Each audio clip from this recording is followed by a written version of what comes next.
Chapter number 5A हम start कर रहे हैं। इस चैप्टर नंबर 5A में चैप्टर नंबर 5 जो है आपका वो फ्लूइड के फोर्सेस को डिस्कस करता है, जिसके अंदर आप पढ़ेंगे कि what is the force exerted by the liquid surface on an object. इसमें हम आर्किमिडीज प्रिंसिपल पढ़ेंगे और फ्लुइडेशन का लॉ पढ़ेंगे। ठीक है, वीडियो बीच से कट गया था, वरना ये चीजें आप जानते हैं, मैं ऐसे नहीं लिखता हूँ, एक्सप्लेन करता हुआ लिखता हूँ। तो अब टाइम सेव करने के लिए अब लिख गया है तो अब पढ़ा देते हैं। जो आपका चैप्टर 5A है वो डील कर रहा है आपको बायुएंसी एंड अपथ्रस्ट से। किससे? ये पहली हेडिंग है आपकी बायुएंसी एंड अपथ्रस्ट, और आपका जो 5H पार्ट है वो अपथ्रस्ट और आर्किमिडीज प्रिंसिपल पर को डेडिकेटेड है। तो when a body is immersed, जब किसी ऑब्जेक्ट को आप डुबाते हैं होलली और partially in a liquid, and upward force act on it, this upward force is known as upthrust और बायुएंट फोर्स। इसे हम बायुएंट फोर्स के नाम से जानते हैं। बायुएंट फोर्स, ये क्या है बेटा? बायुएंट फोर्स। ठीक, ये है बायुएंट फोर्स। तो अब इसको अगर हम प्रॉपरली डिफाइन करना चाहें तो आप ये लिख सकते हैं, the upward force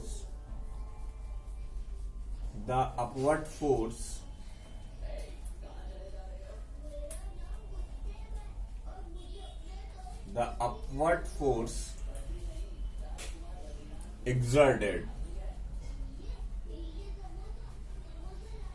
on a body, the upward force exerted on a body by the fluid। अब फ्लूइड में लिक्विड और गैसेस दोनों आ गए। इसका मतलब अपवर्ड फोर्स सिर्फ लिक्विड ही नहीं एग्जर्ट करता, अपवर्ड फोर्स सॉलिड भी एग्जर्ट करता है, सॉरी गैसेस भी एग्जर्ट करती हैं। The upward force exerted on a body by the fluid in which it is submerged, जिसमें आपने उसे डुबाने की कोशिश की। in which it is submerged। Submerge का मतलब पूरा भी डूब सकता है, थोड़ा सा भी डूब सकता है ना, नहीं भी डूब सकता है। अब ये सब हम आगे देखेंगे। And the upward force exerted on a body by the fluid in which it is submerged is called upthrust,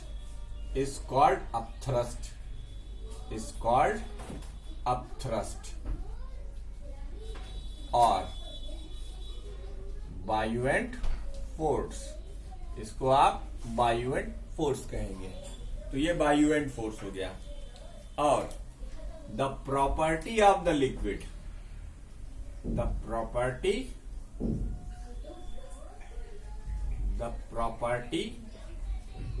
of the liquid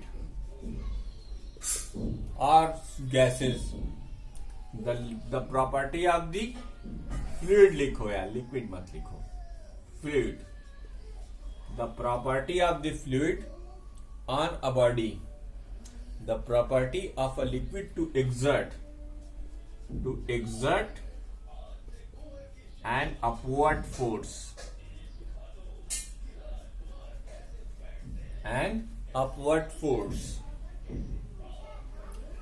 on a body, the property of the fluid to exert an upward force on a body immersed in it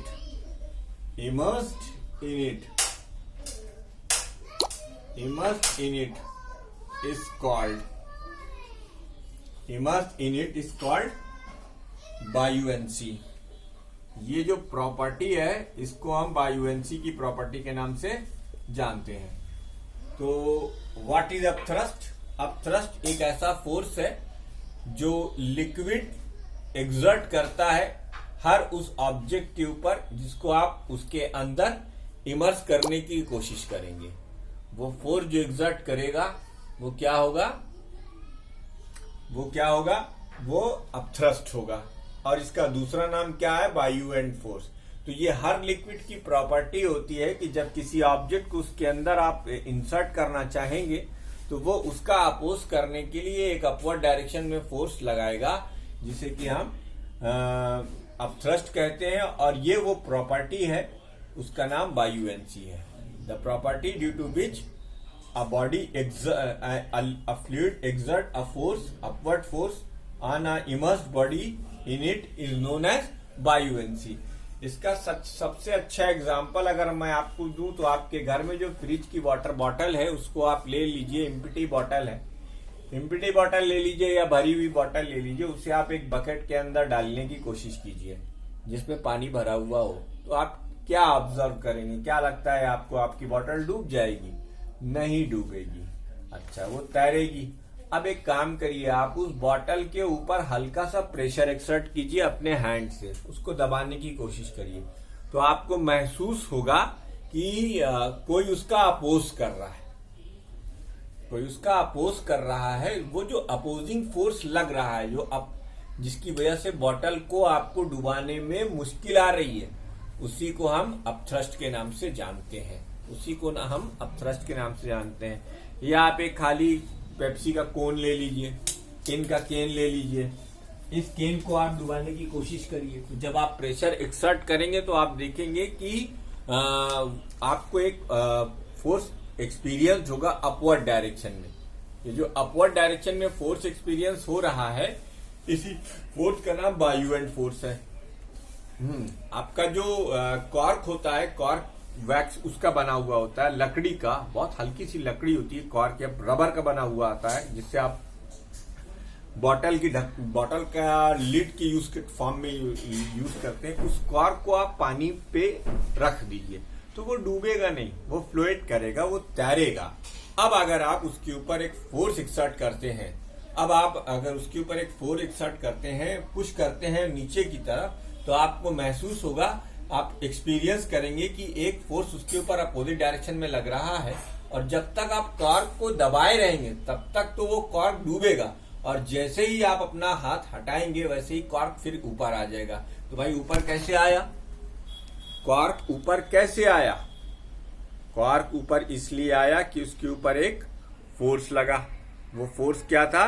बायुएंट force था। क्या था बेटा? वो एक बायुएंट force था। बात समझ आ रही? एक बायुएंट फोर्स था। तो ये और भी एग्जांपल आप दे सकते हैं। तो ये बायुएंट फोर्स और बायुएंसी का एग्जांपल हो गया। तो एक बात नोट करने लायक ये है, मैं अब नोट नहीं कराऊंगा क्योंकि फ्लूइड का मतलब सॉलिड और लिक्विड और गैसेस दोनों से होता है। तो इसका मतलब लिक्विड भी अपवर्ड फोर्स यानी बायुएंट फोर्स लगाती हैं, और गैसेस भी बायुएंट फोर्स एक्सर्ट करती हैं किसी ऑब्जेक्ट के ऊपर, वो ऑब्जेक्ट जो उस गैस के अंदर इमर्स किया जाएगा। ये मुझे लिखाने की जरूरत नहीं है। अब यहां पर जो हम अगला पॉइंट ऑफ डिस्कशन है हमारा, वो ये है कि कंडीशन हमें देखनी है, condition of for a body to float और सिंक इन अ फ्लूइड। ये हमारी अगली हेडिंग होगी। वीडियो को पॉज कर इसे नोट कर लीजिए। हमारी जो अगली हेडिंग है वो है condition for a body to float और सिंक। इसे आप नोट कर लीजिए।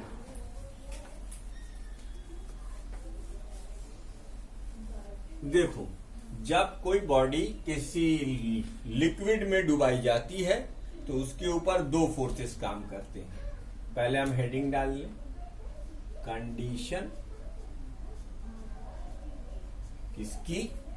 Condition for a body, condition for a body to float और sink in a fluid or sink in a fluid। कोई बॉडी किसी लिक्विड में डूब जाएगी या तैरेगी, ये कैसे डिसाइड होगा? ये कैसे डिसाइड होगा? देखो, हमने एक वेसल ली है।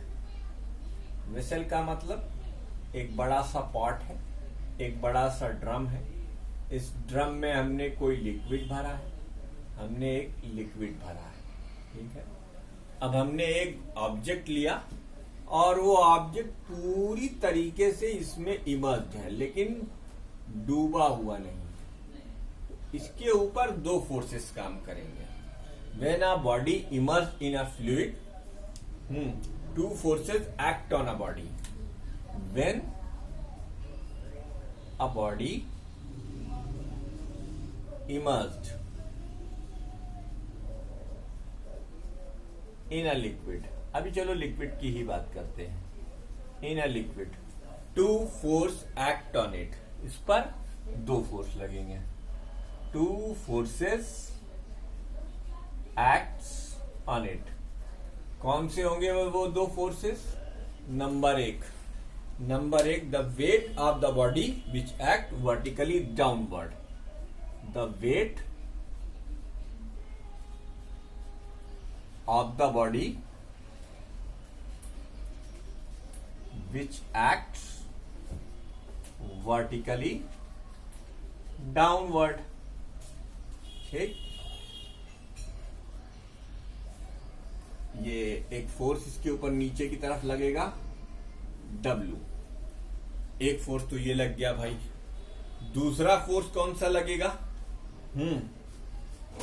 The upthrust. सेकंड फोर्स लगेगा कौन सा? The upthrust. कौन सा force?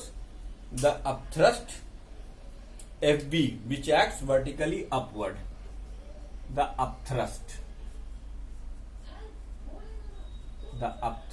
FB which act vertically upward.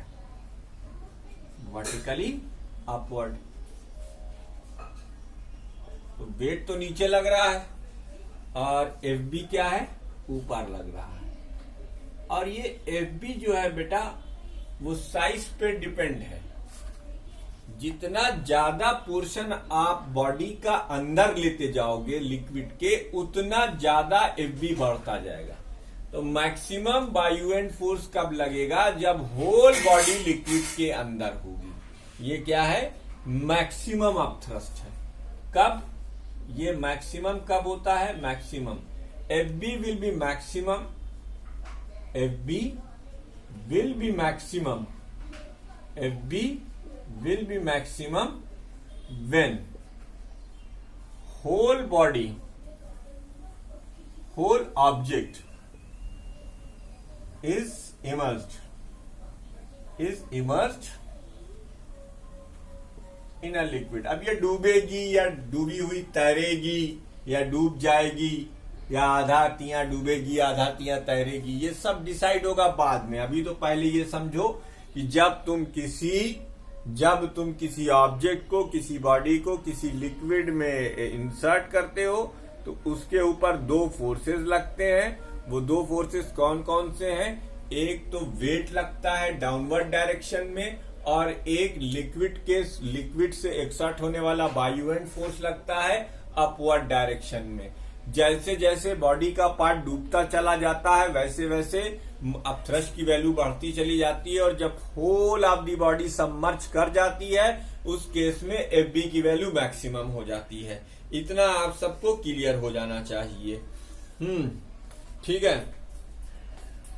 अब depending upon the density of the fluid, the maximum buoyant force greater than, equal to और लेस देन वेट. अब FB W से बड़ा होगा, W के बराबर होगा या W से छोटा होगा. इस बात का डिसीजन, ये बात डिसाइड होगी किससे? डेंसिटी से. किसकी? फ्लूइड की. तो हम यहां पर लिखेंगे depending upon the density of the fluid. Depending upon the density of the fluid. अब ये फ्लूइड की डेंसिटी पे डिपेंड करेगा. Depending upon the density of the fluid, depending upon the density of the fluid, depending upon the density of the fluid, the maximum buoyant force, the maximum buoyant force, the maximum buoyant force FB greater than,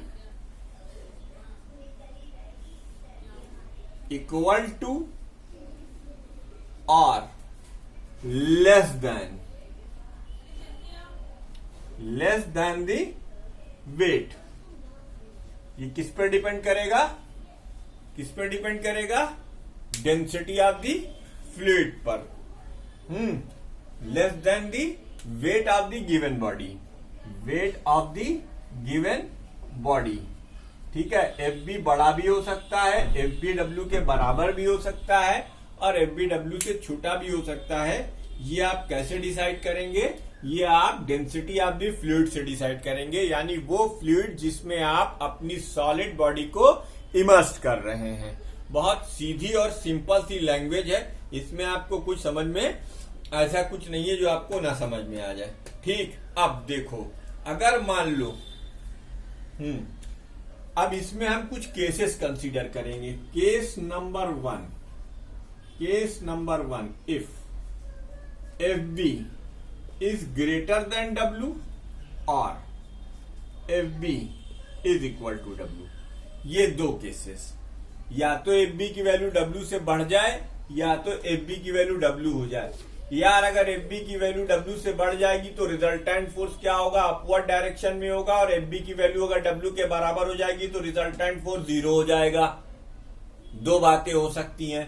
तो F B अगर greater than W है, चलो पहले एक case का समझ लें कि अगर एफ बी की वैल्यू डब्ल्यू से बड़ी है तब क्या होगा?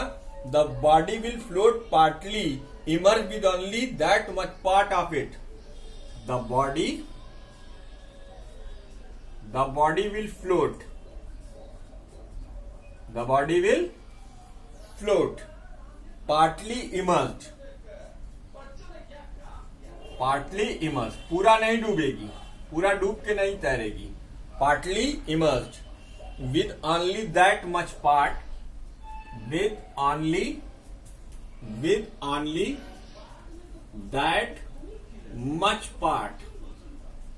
That much part of it inside the fluid, उतना ही पार्ट inside the fluid होगा, in much part of it inside the fluid, the upthrust due to which becomes equal to weight of the body. The upthrust FB which becomes equal to weight of the body, which becomes equal to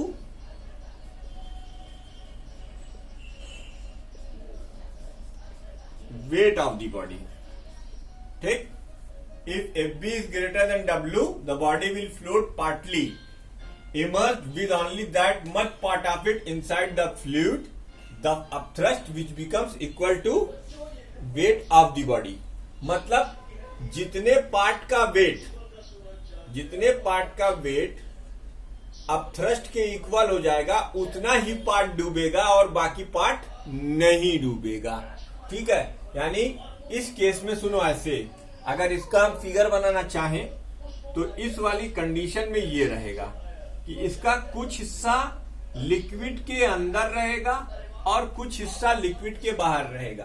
कितना हिस्सा अंदर रहेगा ये तय करेगा FB।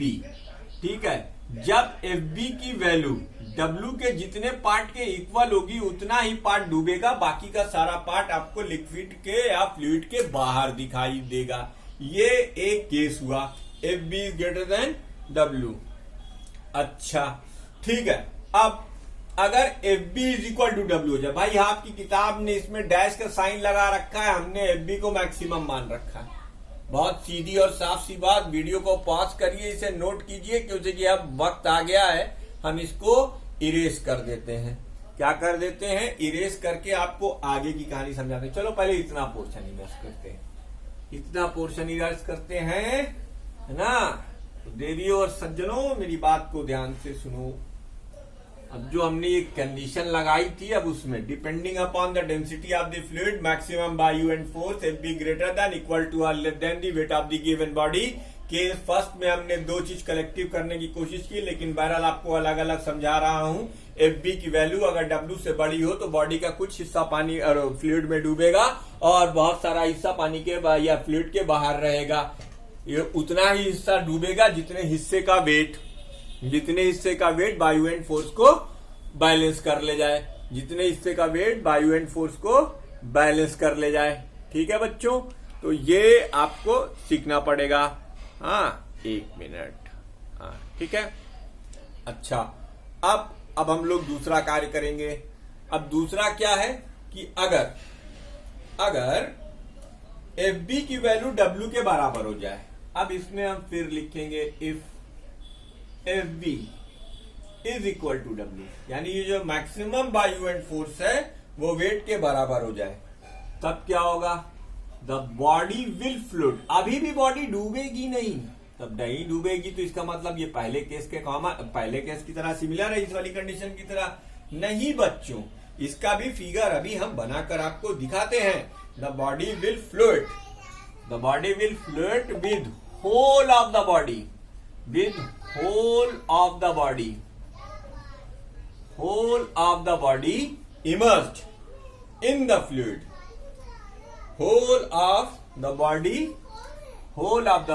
just immersed है बेटा, sink नहीं कर गई है, just immersed inside the liquid, just immersed inside the liquid। इसका मतलब अगर आप इसके लिए डायग्राम बनाएंगे तो ये जो आप वेसल लिए हुए हैं, इस वेसल के अंदर अब आपके साथ क्या होने वाला है, ये जो आपकी ऑब्जेक्ट है, जो आपका बॉडी है, वो बॉडी पूरे का पूरा फ्लूइड के अंदर होगा, लेकिन डूबेगा नहीं भैया, डूबेगा अभी भी नहीं। एक फोर्स एफ बी इस पर अभी भी काम कर रहा है, डब्ल्यू इस पर अभी भी काम कर रहा है। इस केस में एफ बी की वैल्यू डब्ल्यू के बराबर है। तो बॉडी के तैरने के दो नियम हो सकते हैं। अगर बायू एंड फोर्स वेट से ज्यादा लग गया तो ऑब्जेक्ट तैरेगा, या फिर वेट अगर जो है क्या बोलते हैं कि अगर बायू एंड फोर्स वेट के बराबर है तब भी बॉडी फ्लोट करेगी, लेकिन पूरा डूब के तैरेगी तो, लेकिन आपको कोई भी पोर्शन फ्लूइड के ऊपर की सरफेस पर नहीं दिखाई देगा। अब आओ केस नंबर 2 कर लेते हैं। केस नंबर 2 अब आपको समझने में ज्यादा दिक्कत नहीं आएगी, क्योंकि देखो जब रिजल्टेंट फोर्स अपवर्ड डायरेक्शन में है तो इसका मतलब बायू एंड फोर्स ज्यादा है, तो वो बॉडी को डूबने नहीं देगा। अब अगर केस नंबर 2 की बात की जाए तो केस 2 की बात करने के लिए